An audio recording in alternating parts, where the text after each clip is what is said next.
Assalamualaikum warahmatullahi wabarakatuh. Waalaikumsalam warahmatullahi wabarakatuh. Alhamdulillah, alhamdulillahi rabbil alamin. Wassalatu wassalamu ala asyrafil anbiya'i wal mursalin wa ala alihi wa ashabihi ajma'in. Wa asyhadu an la ilaha illallah wahdahu la syarika lah. Wa asyhadu anna Muhammadan abduhu wa rasuluhu la nabiyya ba'dah. Qala Allah subhanahu wa ta'ala, ya ayyuhalladzina amanu taqullaha haqqa tuqatih wa la tamutunna illa wa antum muslimun. Wa qala Rasulullah sallallahu alaihi wasallam, ittaqillaha haitsuma kunta wa atbi'is sayyi'ata alhasanata tamhuha wa khaliqin nasa bi khuluqin hasan. وقال رسول الله صلى الله عليه وسلم من سلك طريقا يلتمس فيه علما سهل الله به طريقا إلى الجنة. وقال عنه السلف لأن يتعلم الرجل بابا من العلم خير له من الدنيا وما فيها. Kembali kita bertemu Bapak saya di pertemuan kita, di pelajaran kita, pelajaran akidah atau pelajaran tauhid, melanjutkan bahasan-bahasan kita di bahasan sebelumnya. Kita masuk di bab kedua dari pelajaran kita, pelajaran tauhid. Setelah kita menjelaskan tentang pentingnya mempelajari satu disiplin ilmu ini, pelajaran akidah. Masuk kita ke bab yang kedua. Dan di pertemuan sebelumnya kita telah memukaddimahinya, yakni pelajaran keutamaan tauhid, dan tauhid itu menghapuskan dosa-dosa. Tentu ini kabar gembira bagi umat Rasulullah sallallahu alaihi wasallam. Maka kita itu selalu berada di atas dua hal, harap dan cemas. Harap-harap dan cemas. Jangan sampai juga cemasnya doang yang besar, harapnya hilang. Iya.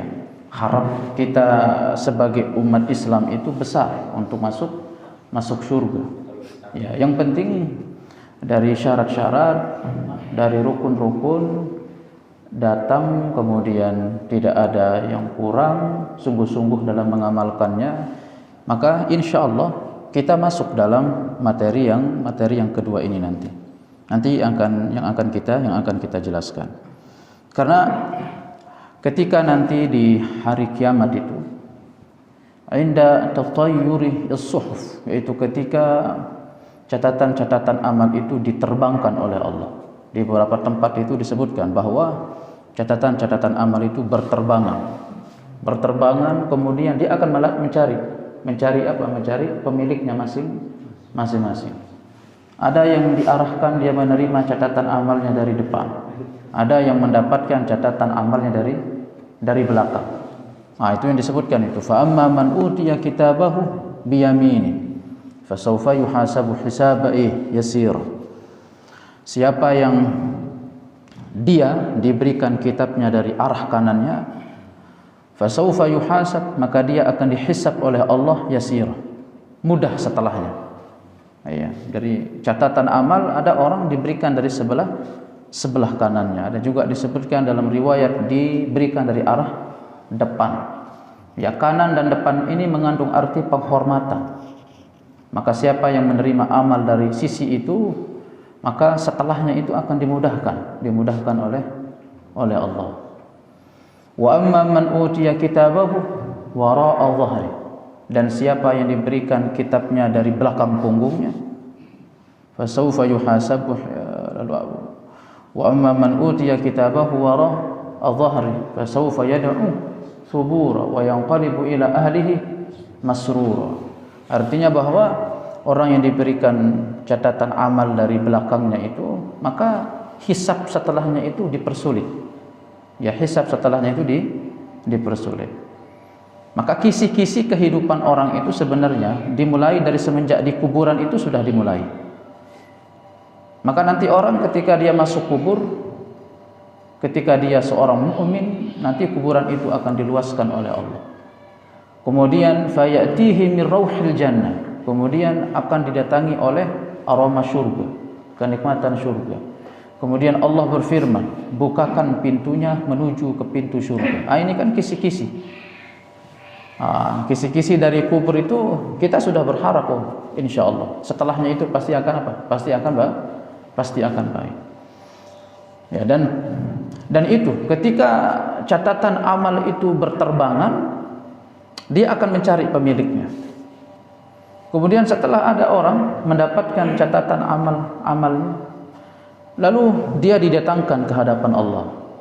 Ya, dia didatangkan ke hadapan Allah. Sebagaimana disebutkan tadi ayat yang kita baca, ya, wa uridu ala rabbikal as-saffan laqad ji'tumuna kama khalaqnakum awwala marrah. Ya, nanti mereka itu dihadapkan, ya, ke hadapan Allah Subhanahu wa taala saffan, dalam kondisi bersaf. Ya, kata para ulama itu sampai saf ini dibahas, ya, karena di dalam ayat ini disebutkan saffan, satu saf. Jadi nanti umat itu akan bersaf terus, satu saf. Bisa begitu? Kenapa enggak bisa? Ya, setelah Allah Subhanahu wa taala menghancurkan dunia, menghancurkan langit, ya, kemudian Allah mengganti langit dengan langit yang lainnya, dan Allah mengganti bumi dengan bumi yang lainnya. Nah, itu yang kita sebut dengan apa? Padang mahsyar. Padang mahsyar. Barakallahu fiik. Itu ketika telah diberikan catatan amal mereka masing-masing, kemudian mereka dihadapkan oleh Allah, atau dihadapkan ke hadapan Allah Subhanahu wa taala. Dihadapkan kepada Allah Subhanahu wa taala, lalu ada orang disebut oleh Allah, wala yadhlimu rabbuka ahada. Pada hari ini tidak ada seorang pun yang akan dizalimi oleh Allah. Lalu Allah mendikte semua amalan-amalan keburukannya. Didikte semua amalan keburukannya. Kamu melakukan ini pada hari ini, benar atau tidak? Benar ya Allah. Ya. Kamu di pasar pernah nipu orang, harganya 10.000 tapi kamu bilang 15.000 jam sekian hari ini. Benar atau tidak? Benar ya Allah. Enggak ada yang bisa sembunyi di hari itu. Tidak ada yang bisa sembunyi. Sampai pada kondisi lalu Allah Subhanahu wa taala berfirman kembali kepada orang itu, wala yadhlimu rabbuka ahada. Pada hari ini tidak ada orang yang dizalimi oleh Tuhan. Lalu Allah memberikan dia bitaqah. Bitaqah itu sebuah kartu yang bertuliskan la ilaha illallah wa anna Muhammadan Rasulullah. Ditulis di kartu itu, kemudian dia dihadapkan ke sebuah timbangan. Yang timbangan itu dia memiliki dua sisi, kiri dengan kanan. Jangan nanya nanti gimana bentuknya, ya. Kita enggak tahu bentuknya gimana. Yang penting Rasulullah sudah jelaskan, dia memiliki dua sisi. Entah nanti bentuknya kayak timbangan beras, kita enggak tahu, ya. Kita serahkan kepada Allah kalau bentuknya. Ya, sisi kiri dan kanan itu bentuk timbangannya. Lalu satu kartu itu diletakkan di satu sisinya, kemudian amalan-amalan atau catatan amalan itu diletakkan di satu sisinya, lalu kemudian ternyata kartu la ilaha illallah wa anna Muhammadar Rasulullah itu lebih berat daripada buku catatan amal. Padahal di situ banyak apa? Kesalahan. Nah, ini yang kita masuk. Jadi keutamaan tauhid itu bisa menghapuskan dosa-dosa dan kesalahan. Ya, tinggal nanti kita datang dengan hakikat yang sesungguhnya. Karena seorang salaf itu pernah didatangi. Lalu seseorang yang datang ini dia bertanya, anna Rasulullah sallallahu alaihi wasallam qala, sesungguhnya Rasulullah bersabda, man qala la ilaha illallah dakhala al-jannah. Siapa yang mengucapkan la ilaha illallah, dia masuk syurga. Lalu seorang salaf ini ketika ditanya demikian, apa jawabnya? Benar. Tapi sisir itu dia memiliki gigi-gigi yang banyak. Bagaikan kunci itu dia memiliki gerigi-gerigi yang bisa membuka pintu. Maka sesungguhnya la ilaha illallah wa anna Muhammadar Rasulullah pun demikian. Ada gigi-giginya, ada syarat-syaratnya. Baru orang itu bisa membuka membuka pintu. Nah, di sini yang saya maksudkan bahwa kita juga harus harap dan cemas. Ya, seperti yang kita lakukan hari ini, bagian dari itu hadir salat berjamaah. Itu bagian dari konsekuensi la ilaha illallah, tidak ada Tuhan yang berhak disembah kecuali Allah. Kemudian hadir di salat berjamaah, menuntut ilmu. Konsekuensi dari apa? Konsekuensi dari persaksian bahwasanya Muhammad adalah utusan Allah. Barakallahu fiik, jazakallahu khairan. Persaksian terhadap Muhammad adalah utusan Allah. Rasulullah sallallahu alaihi wasallam memerintah kita untuk menuntut ilmu, kita menuntut ilmu. Rasulullah memerintah kita untuk hadir di salat berjamaah, kita hadir di salat berjamaah. Ini konsekuensi dari syahadat Muhammad Rasulullah. Tayyib, maka dari sini juga para ulama itu meletakkan dua syarat dari ibadah itu diterima. Dari la ilaha illallah syaratnya apa? Al-ikhlas. Wa anna Muhammadar Rasulullah syaratnya apa? Mengikuti tata cara yang diajarkan oleh baginda Rasulullah sallallahu alaihi wasallam. Baik. Nah, ini kita harus harap-harap cemas. Ya, kenapa? Kenapa kita juga harus cemas? Kita muslim, tapi kadang kita tidak datang dengan konsekuensi keislaman.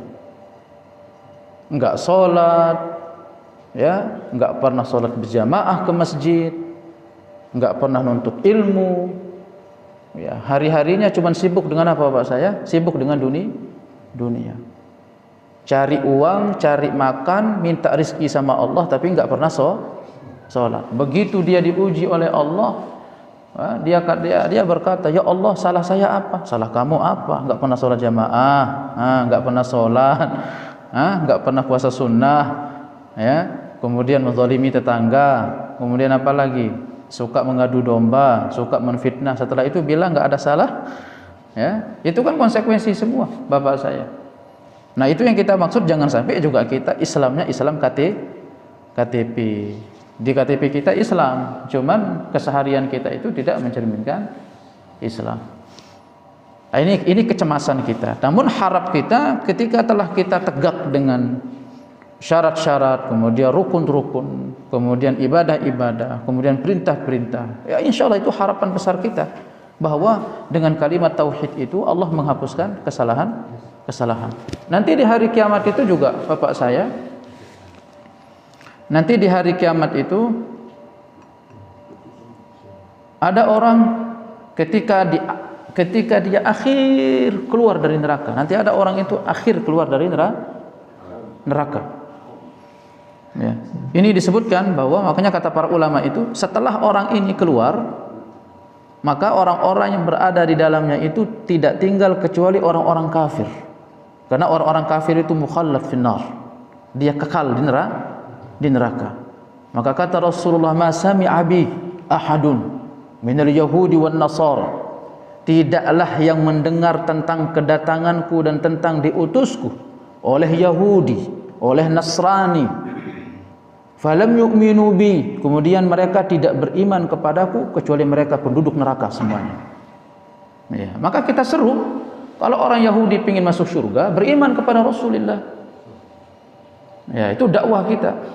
Kalau orang Nasrani ingin masuk surga, beriman kepada Rasulullah sallallahu. Ini keyakinan kita sebagai seorang muslim. Maka yang tidak beriman kepada Rasulullah kafir.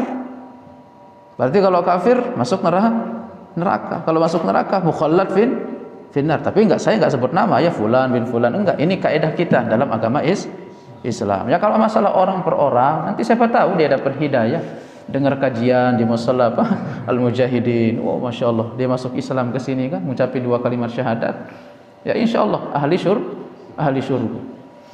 Itu ketika orang tersebut terakhir keluar dari apa? Neraka. Ini menunjukkan bahwa orang setelahnya itu adalah orang-orang yang kekal di neraka. Ketika dia terakhir masuk surga, kemudian Allah mengarahkan dia ke sungai. Itu disebut dengan Nahrul Hayah, sungai kehidupan. Ya, sungai kehidupan. Dia masuk ke situ, kemudian Allah berfirman kepada para penduduk surga, wahai kalian penduduk surga, tumpahkan air-air kalian. Karena orang-orang kafir itu nanti dia akan berkata kepada penduduk surga, an afidu alainal ma. Wahai kalian penduduk surga, tumpahkanlah air kepada kami. Karena panas. Orang-orang ahli neraka minta kepada siapa? Penduduk surga. Lalu apa kata penduduk surga? Annallaha harramahuma 'alal kafirin. Sesungguhnya Allah mengharamkan keduanya bagi orang-orang kafir. Orang kafir itu nanti teriak-teriak itu, wahai kalian penduduk surga, tumpahkanlah airmu kepada kami.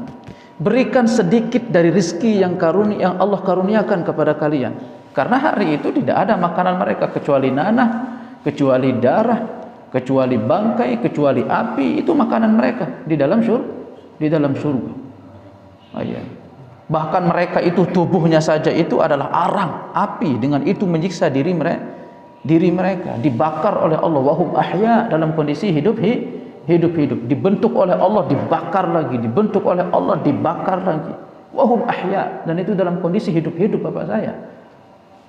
Ya mungkin sekarang bisa dikomedikan ya, neraka ini mungkin banyak saya lihat di televisi itu, komedian itu mereka semua taubat ya, semoga mereka taubat kepada Allah.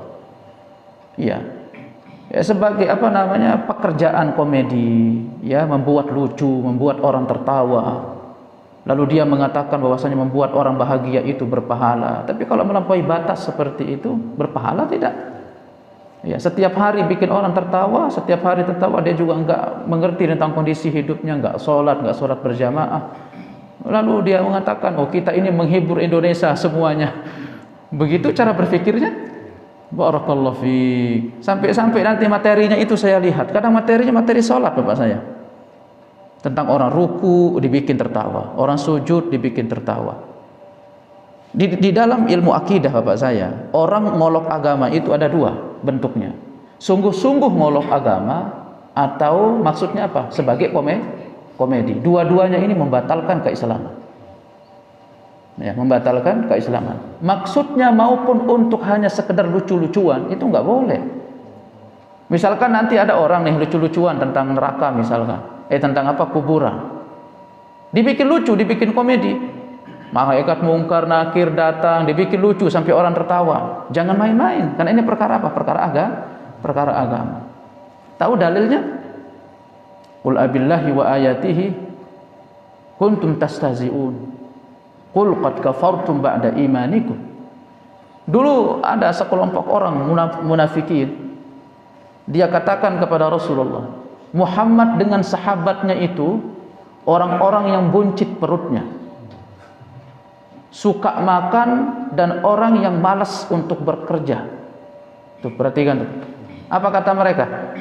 Muhammad dan pengikutnya itu orang yang buncit perutnya, suka makan dan malas bekerja. Bayangkan tuh Bapak saya. Itu dia keji nggak itu? Itu sahabat yang mendengar itu, saya kebakar hatinya sampai dibawa ke Rasulullah. Ya Rasulullah, ada orang ngomong begini dan begini. Akhirnya perkara itu sampai ke Rasulullah Sallallahu Alaihi Wasallam. Akhirnya terjadilah sesuatu yang dia orang itu yang mengatakan itu merasa sempit hidupnya di dunia itu. Ya karena waktu itu umat Islam itu terbesar. Kemudian pemimpin kita siapa? Rasulullah. Kalau sudah mengatakan kalau sekarang kita pimpinannya terlalu banyak ya. Ini bilang ini bilang ini. Akhirnya Muslim versi ini begitu. Muslim versi ini begitu. Muslim versi ini mengatakan iya. Muslim versi ini mengatakan tidak. Makanya Bapak saya dalam kondisi seperti ini apa komando kita? Al-Quran, Sunnah, kemudian para ulama. Nah, itu komando kita. Ya. Makanya para ulama yang kita maksud itu dari generasi ke generasi, ayat itu difahami seperti apa? Ya saya mohon maaf, contoh saja. Sebagian mengatakan, boleh enggak mengucapkan selamat Natal? Boleh enggak? Enggak boleh. Alhamdulillah ya Masjid Al-Mujahidin masih taat. Masih mengatakan enggak boleh. Siapapun yang berkata boleh setelah itu, demi Allah, saya akan buang perkataannya. Karena Rasulullah hidup di masanya. Bukankah Rasulullah hidup bersama orang-orang Nasrani juga? Bersama orang-orang Yahudi juga? Ya tidak Bapak saya. Rasulullah hidup atau tidak? Hidup Rasulullah. Dari masa ke masa semenjak Rasulullah sudah ada enggak acara-acara orang Yahudi Nasrani? Sudah ada. Dan datang nggak Rasulullah begitu? Oh selamat ya kalian, selamat. Begitu Rasulullah datang begitu? Nggak pernah ada yang mengatakan begitu. Makanya kaki saya ini nggak bisa bertindak lebih jauh, sementara kaki Rasulullah itu nggak pernah melakukannya. Kami ini kaum yang mencukupkan diri dengan apa yang datang dari baginda kami Rasulullah Sallallahu Alaihi Wasallam. Perkara kamu itu mau ijtihad, kamu mengatakan boleh, itu perkara kamu. Lalu jangan kamu yang ingin merasa lebih dimengerti di agama ini, padahal kamu yang datang belakangan. Kita ini berpegang dengan hukum asal, ya tidak Bapak saya? Masuk akal enggak? Coba bagaimana kita yang berpegang pada hukum asal disalahkan sama orang yang datang baru belakangan. Lalu kita didikte, diceklis satu persatu, yang enggak mau mengatakan selamat Natal radikal. Nah kan lucu orang-orang kayak begini. Kita ini muslim, berpegang dengan hukum asal agama kita. Makanya zaman sekarang itu Pak, kita dikepung oleh berbagai macam interpretasi. Dari ini punya tafsir, dari ini punya tafsir, dari ini punya tafsir. Kalau kita nggak punya frame, kalah kita. Makanya frame kita itu jelas, Al-Quran, Sunnah, para sahabat Nabi Muhammad, murid-murid mereka, sampai ke ulama-ulama setelahnya.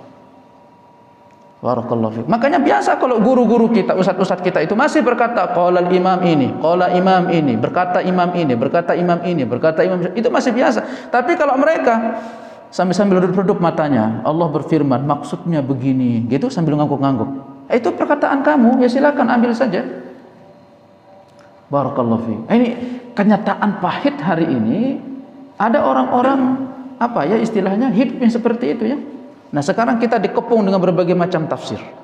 Nah, maka di sini juga sekaligus pentingnya harus kita sungguh-sungguh belajar ilmu agama. Agar agama Islam yang murni, yang sebagaimana diajarkan oleh Rasulullah itu kita ketahui.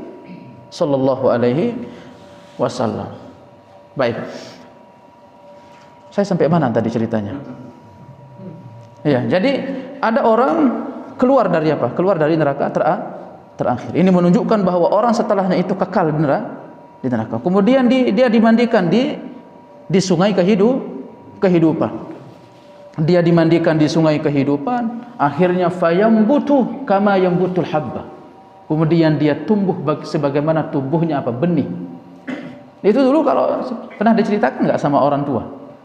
Kalau dulu ibu saya itu kalau lagi saya tidur, itu diceritakan. Nanti kita di akhirat itu nak seperti apa? Seperti tumbuhan, ya, seperti tumbuhan. Nanti kita akan ditumbuhkan oleh Allah seperti tumbuhan. Itu jadi dongeng kita dulu masa kecil. Kalau sekarang dongeng anak kecil apa dongengnya anak kecil sekarang? Itu dulu kita dongengnya akhirat Bapak saya. Akhirat dulu dongeng kita itu oleh orang tua kita. Makanya kita itu tumbuh di hati kita itu pengagungan, takut sama akhirat, taat sama Allah. Itu dari semenjak kecil.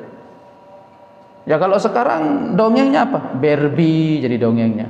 Apalagi ya Krishna, pelajaran syirik semua itu. Ya. Itu yang diajarkan kalau kita sekarang. Sebelum tidur anak kita nonton YouTube tuh. Nonton YouTube-nya apa lagi? Nonton YouTube-nya nyanyi. Gimana enggak ditanya kau pengen jadi apa nak? Pengen jadi penyanyi dangdut. Nah, orang itu yang jadi tonton setiap hari. Ya coba kalau yang ditonton itu hafalan Quran segala macam. Saya yakin kalau ditanya kau pengen jadi apa? Hafiz Quran. Ya, barakallahu fiik. Nah, itu. Jadi setelah dia tumbuh apa? Tumbuh seperti tumbuhnya tumbuhan. Barakallahu fiik. Kemudian dihadapkan ke hadapan Allah. Kemudian dia dipanggil. Lalu Allah memanggil malaikat, bacakan amal-amal keburukannya. Bacakan dulu dosa-dosa kecilnya, simpan dulu dosa-dosa besarnya. Dosa kecil dulu nih dibaca satu-satu. Oh, kamu hari ini begini, kamu hari ini begini, kamu hari ini begini. Benar atau tidak? Benar ya Allah. Enggak ada orang yang bisa sembunyi hari itu Bapak saya. Kamu hari ini bisa klarifikasi. Dari satu media ke media kamu bisa klarifikasi. Oh, maksud saya begini, maksud saya begini. Oke, enggak apa-apa. Kamu klarifikasi hari ini. Tetapi nanti di akhirat bisa klarifikasi atau tidak? Barakallahu fiik. Ya sekarang ini kan begitu Bapak saya ya, terjadi di mana-mana.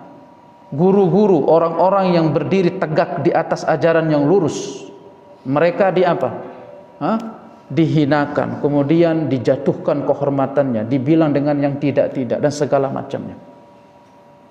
Barakallah. Bahkan terakhir kemarin yang paling viral itu menjatuhkan kehormatan saudaranya semuslim, kemudian bergabung dengan kelompok orang-orang, ya, orang-orang yang apa saya katakan jauh dari Allah, ya, kemudian dibentuk sebuah pergelaran seni untuk menjatuhkan kehormatan seorang muslim, kemudian setelah itu melahirkan simbol-simbol Islam, kemudian dijatuhkan juga di hari itu. Setelah dikonfirmasi, oh dia klarifikasi begini dan begitu, begini dan begitu. Oh itu bukan saya. Kalau saya nggak pernah konsepnya seperti itu. Oh ya nggak apa-apa, kamu klarifikasi. Tapi nanti di akhirat bisa klarifikasi atau tidak Bapak saya? Nggak bisa. Ketika pada hari kalau kita sudah dikepung dengan neraka itu nggak bisa. Nah itu dihindari Bapak saya ya, dihindari. Kalau ada yang kita nggak setuju, domainnya itu pada materinya.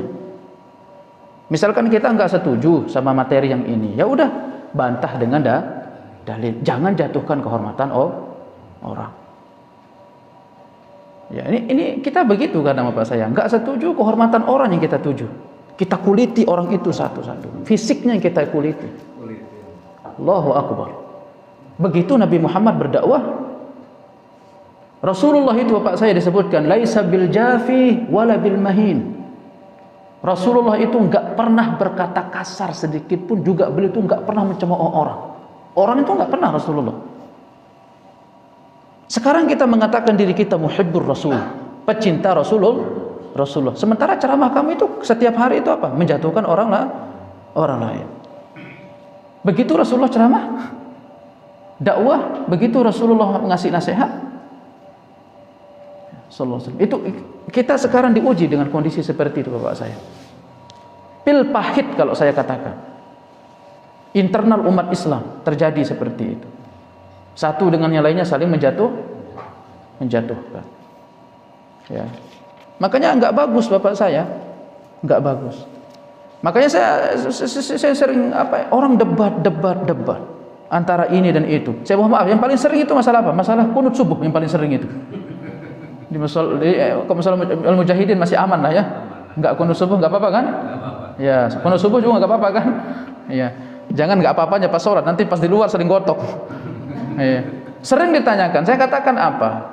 Alhamdulillah kita di Indonesia itu memiliki dua tokoh yang literasinya itu bisa menjadi apa ya? Bisa menjadi sumber rujukan. Itu warisan anak bangsa. Ada Ki Haji Hasyim Asy'ari, kemudian di sini ada Ki Haji Ahmad Dahlan. Ini literasi bagus.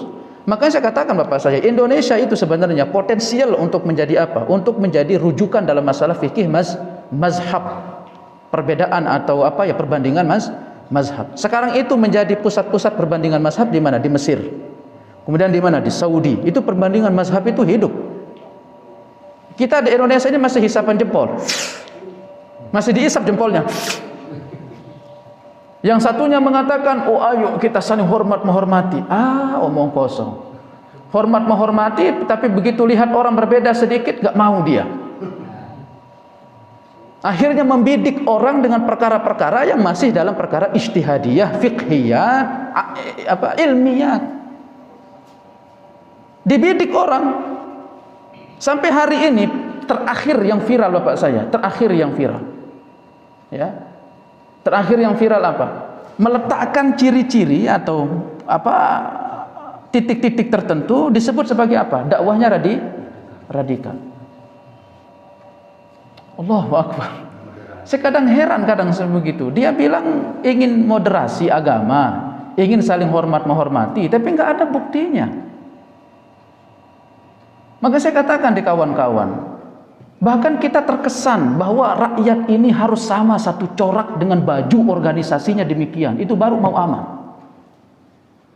Kalau enggak sama nanti dibubarin kajian orang itu, dipersekusi. Diusir ke sana kemari kajian orang. Begitu Bhinneka Tunggal Ika Bapak saya. Makanya Bapak saya, di Indonesia ini menjadi PR besar kita. Minoritas itu selalu tertindas. Ya. Di tengah-tengah mayoritas. Ya, padahal Masya Allah ya, mereka itu punya tokoh-tokohnya luar biasa.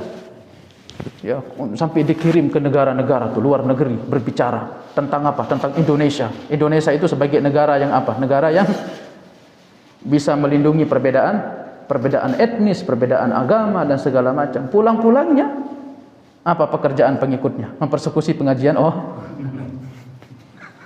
Barakallahu fiik. Itu kenyataan pahit Bapak saya, pil pahit yang kita telan hari ini. Masih jauh dari harapan. Nah, maka Bapak saya, apapun itu, perbedaan itu semua masih bisa diomongkan baik-baik. Kalau misalkan mau duduk baik-baik dengerin orang, insya Allah dia paham. Ya. Nanti juga apa akan paham masalahnya. Kalau misalkan nanti ada orang misalkan nih, maaf di Masjid Al-Mujahidin enggak kunut subuh. Makanya Allah katakan dalam Al-Qur'an, fas'alu ahla dzikri. Coba karakter sosial masyarakat yang diajarkan oleh Al-Qur'an itu bertanya dulu. Kita mungkin, maaf, ketika kita lihat sesuatu yang berbeda dari keumuman, coba tanya baik-baik. Ada dalil antum enggak, akhi? Ya, coba tanya baik-baik. Siapa tahu mungkin dalilnya dia lebih kuat. Ya. Setelah itu kita diskusi, kalau enggak setuju ya udah, Anda pegang itu, saya pegang ini. Masih bisa bersaudara atau tidak? Masih bisa. Salaman tangan. Imam Syafi'i itu pernah debat, Imam Syafi'i. Di forum debat, orang itu sampai merah-merahan mukanya. Imam Syafi'i begitu keluar, diambil tangannya orang itu satu persatu. Tadi kita debat, di sini kita bersaudara. Bisa enggak umat Islam begitu? Saya sedih hari ini lihat itu Bapak saya.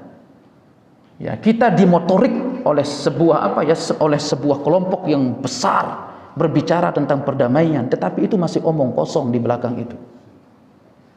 Yang kita lihat apa? Dia inginkan corak dari baju serta warna orang itu harus sama, nafasnya harus sama dengan dia, keyakinannya harus sama dengan dia. Ini kan nggak sesuai dengan amanat negeri kita. Bhinneka Tunggal, apa Bhinneka Tunggal Ika? Beda-beda tapi satu tujuan. Kalaupun kita kritik ya ini, ya tapi nggak apa-apalah. Negara kita masih bagus tujuannya untuk menyatukan apa keberagaman. Ya karena kalau umat Islam jangan sampai beda-beda tapi satu tujuan. Ya jalannya satu, tujuannya satu. Jalannya apa? Islam. Tujuannya apa? Surga. Enggak bisa Islam di sini, ini enggak bisa. Keyakinan Islam itu ya, Muslim berkeyakinan hanya satu jalan orang masuk surga, Islam. Enggak ada jalan lagi yang lain. Tapi enggak apa-apalah. Maksud negara kita itu apa? Ingin mengakomodir perbedaan agar adem, agar aman. Ya. Makanya kita disebut negara kita ini negara apa? Negara mitsaq, yaitu negara kesepakatan, perjanjian. Itu enggak masalah, itu enggak masalah. Dan umat Islam juga alhamdulillah enggak pernah berkhianat atas kesepakatan. Ya, tinggal sekarang umat Islam sendiri nih bagaimana cara merawat persatuan. Barakallahu fiik, dibaca satu persatu kesalahan-kesalahannya. Kamu hari ini melakukan kesalahan ini, kamu hari ini melakukan kesalahan ini. Benar atau tidak? Benar ya Allah. Enggak ada yang tersembunyi. Akhirnya dia diletakkan kesalahan-kesalahannya. Sampai dia nunggu-nunggu Bapak saya untuk disebut dosa-dosa besar. Kemudian Allah memerintah kepada malaikat, letakkan pada setiap kesalahannya kebaikan. Diletakkan kebaikan.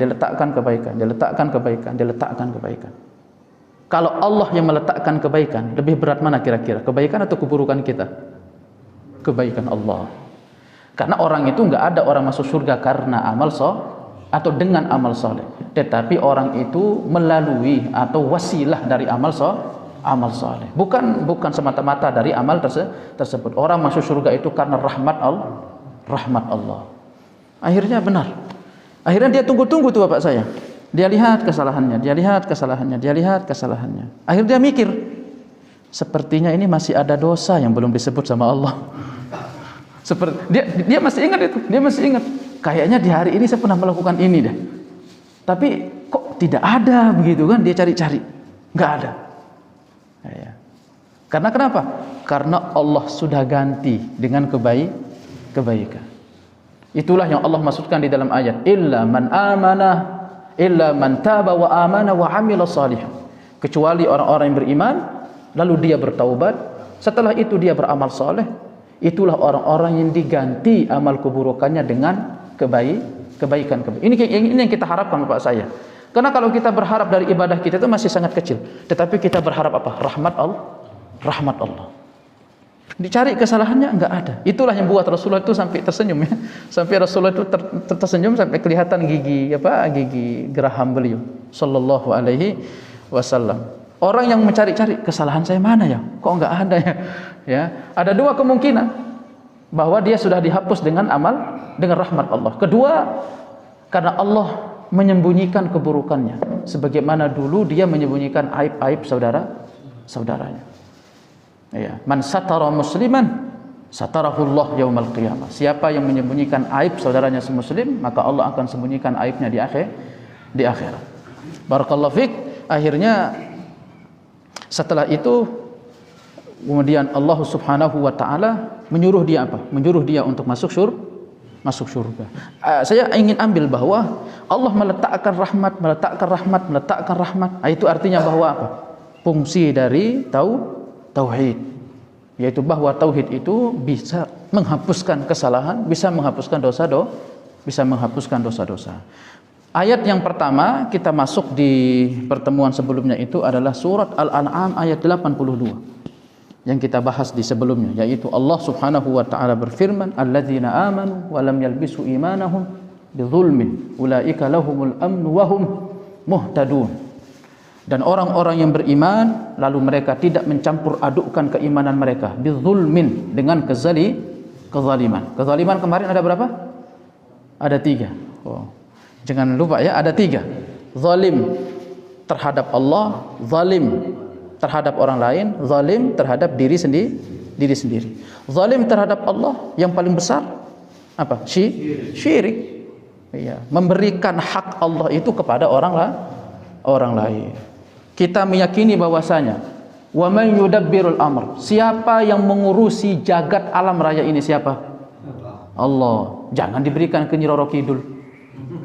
Ya, bilang nanti laut ini ditunggu sama mbah apa misalkan begitu, ditunggu sama Nyai Roro Kidul. Enggak, siapa yang jaga? Allah. Ya kalau pelakunya itu orang-orang bukan muslim, nah itu masih kita mengatakan oke lah, itu agama mereka. Tapi ini kami sedang menyelamatkan saudara-saudara kami boleh tidak Bapak saya? Boleh. Kami nggak pernah menyentuh agama orang lain. Kalau itu memang agama kalian ya silakan. Ya. Tapi kami tetap wajib untuk mendakwahi karena itu kesyirikan. Ya, kami menyelamatkan saudara kami semuslim agar tidak jatuh kepada kesyirikan. Kalaupun kami dibenci nggak apa-apa. Ya.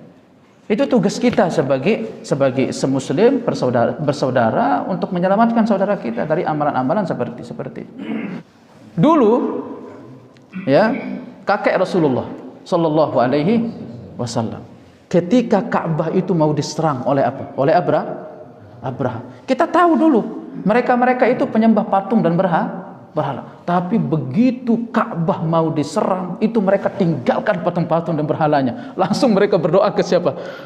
Ke Allah. Kalau kita sekarang rizkinya mancat kemana? Ke dukun, tukang ramal. Lebih parah atau tidak? Itu dulu di bahasa silam Arab. Nanti bisa baca di surah Al-Fil. Ya, surah Al-Fil. Kisah tentang Allah menjaga kota suci Mekah untuk kelahiran baginda Rasulullah sallallahu alaihi wasallam. Ketika Abraha itu mau menyerang Ka'bah, ya, maka Abraha apa dia minta sama Abdul Muttalib, kakek baginda. Karena kakek baginda Rasulullah begitu mau ada kesepakatan politik waktu itu datang dengan gagah dan berwibawa. Karena beliau itu tinggi, tampan, kakek Rasulullah. Akhirnya Abraha yang melihat Abdul Muttalib berasa ciut juga melihat siapa? Abdul Muttalib. Tapi dia minta sama Abraha, wahai Abdul Muttalib, kami kesini ini tidak ingin menyerang kalian. Kami hanya ingin menghancurkan Ka'bah. Ada permintaan engkau tidak? Apa kata Abdul Muttalib? Aku enggak minta apa-apa. Aku hanya minta kamu kembalikan saya punya unta 200 yang kamu ambil. Cuman itu kata Abraha. Ya, cuman itu. Kamu enggak minta begitu saya enggak serang Ka'bah? Enggak. Loh, kenapa? Apa kata Abdul Muttalib? Karena Ka'bah itu ada pemiliknya, sebagaimana gajah itu ada pemiliknya.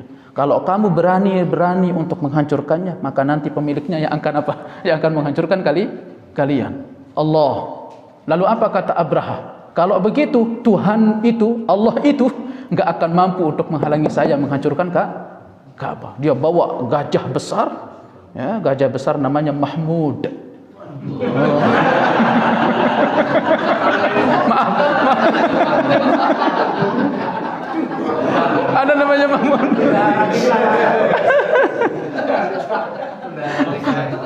Barakallahu fiik. Itu karena dulu nama itu nama agung dulu di sana ya, karena pecahan Hamidah itu terpuji. Barakallahu fiik. Itu gajah yang paling besar itu. Apa namanya, Mahmud. Gajah paling besar. Jadi gajah ini disertai dengan apa? Dengan rantai-rantai. Pengennya Abraha itu nanti rantai ini diikat di leher-leher gajah, kemudian dia akan diikat pada setiap rukun-rukun Ka'bah, kemudian nanti ditarik, dipecah. Itu pengennya siapa? Abraha. Tapi itu kata Abdul Muttalib. Akhirnya Abdul Muttalib sebelum gajah itu berangkat ke depan, Abdul Muttalib memegang pintu Ka'bah. Lalu dia mengatakan, Lahumma, ya Allah, sebagaimana pemilik unta itu dia tidak pernah ingin untuk untanya diambil oleh orang lain, dia akan bela untanya. Maka hari ini ya Allah, engkau bela rumahmu. Engkau bela rumahmu dari kaum salib, karena yang menyerang pada waktu itu Nasara. Iya. Karena ada adu domba juga yang terjadi pada waktu itu, akhirnya kaum salibis juga akhirnya apa? Marah sama Arab pada waktu itu. Akhirnya saya tinggalkan di sisimu ya Allah. Itu siapa berkata? Abdul Muttalib. Nufail ibnu Habib menjadi tawanan waktu itu oleh Abraha, menjadi penunjuk jalan. Akhirnya Abdul Muttalib bersama kaumnya diumumkan, kita lari ke bukit. Cuman mereka tinggal menunggu mukjizat sekarang. Kita ingin melihat Ka'bah ini dijaga langsung oleh siapa? Allah, pemiliknya. Akhirnya mereka berlari ke bukit, akhirnya gajah itu mulai mendekat. Tapi qadarullah, gajahnya itu sebelumnya Nufail ibnu Habib diambil telinganya, lalu Nufail ibnu Habib membisiki di telinganya, wahai engkau Mahmud. Ya. Disebut namanya oleh siapa? Nufail ibnu Habib. Hadza baitullah. Ini rumahnya Allah dan kamu berada di kota yang disucikan oleh Allah. Silahkan kamu pulang dengan secara sadar dari arah kamu datang. Setelah itu Nufail ibnu Habib melepas telinganya, kemudian dia berlari ke bukit. Ya. Setelah itu gajah itu ketika datang ke hadapan Ka'bah, kemudian dia turun. Nah, enggak mau menghancurkan. Akhirnya Abraha pun marah dengan itu. Akhirnya Abraha memecut, memukul, memalu gajah tersebut. Akhirnya dipancing dengan segala macam cara. Dipancing, disuruh kamu ke timur, dia ke timur. Ya, kamu pulang, dia mau pulang. Tetapi begitu kamu mengarah ke Ka'bah, hancurkan. Begitu dia mengarah ke Ka'bah, turun lagi. Ya, turun dan duduk lagi. Nah, itu dulu di zaman siapa? Di zaman orang Arab dahulu. Ketika masa kesulitan itu, mereka kembali ke siapa? Allah. Nah, kita juga demikian, ketika ada kesulitan, kembalinya ke siapa? Allah. Jangan kembalinya ke jin-jin. Jangan kembalinya ke jin-jin. Kemudian diberikan sesembahan, kemudian sembelih ayam yang bulunya itu harus putih semua, hitamnya cuma di kaki sebelah kanan. Barakallahu fiik. Nah, ini pelajaran kita, pelajaran tauhid. Kita membebaskan diri dari hal-hal yang seperti ini. Baik, ini yang bisa kita sampaikan Bapak saya. Selebihnya nanti kita akan lanjut di pelajaran berikutnya. Ada pertanyaan? Wallahu waliyun dzalika wal qadiru alaih.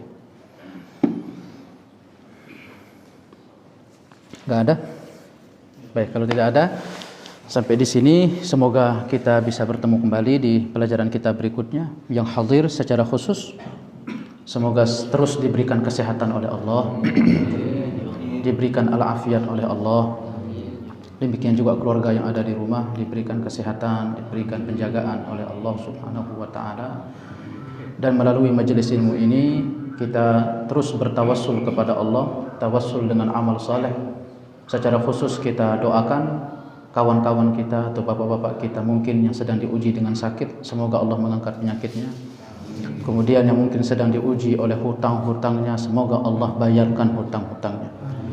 Dan juga mungkin yang sedang diuji dengan pekerjaannya, yang sedang diuji dengan aktivitasnya, semoga Allah mengembalikan pekerjaannya.